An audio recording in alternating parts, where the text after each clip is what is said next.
मान्य सदस्य हर्क साम्पाङ, यो हर्कराज राई, यो सदन हो, यो प्रतिनिधि सभाको उच्च एउटा यो सभा हो। यसमा यहाँले प्रयोग गरिरहेको शब्दहरू गम्भीर छन्। यहाँले प्रयोग गरिरहेको शब्दहरू मर्यादा विपरीत छ। यहाँले प्रयोग गरिरहेको शब्द अपमानजनक छ र यहाँलाई म फेरि ध्यान आकर्षण गराउन चाहन्छु। मैले भनिरहेको छु मान्य सदस्यहरू, मैले भनिरहेको छु, म केही भन्न खोज्दैछु, मान्य सदस्यलाई सुनाउन खोज्दैछु, तर मान्य सदस्यहरू सुन्न धैर्य राख्नुहुन्न।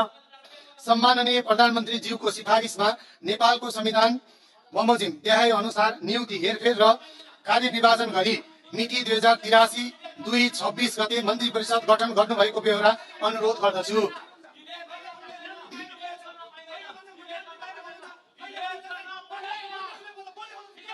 श्री बालेन्द्र शाह प्रधानमन्त्री रक्षा, डाक्टर स्वर्णिम वाग्ले मन्त्री अर्थ, श्री शिशिर खनाल मन्त्री परराष्ट्र, श्री विराज भट्ट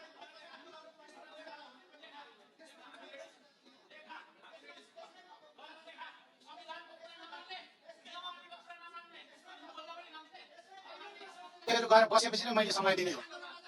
मान्य सदस्यहरू गएर आफ्नो स्थानमा बसेपछि नै मैले समय दिने हो। मान्य सदस्यहरू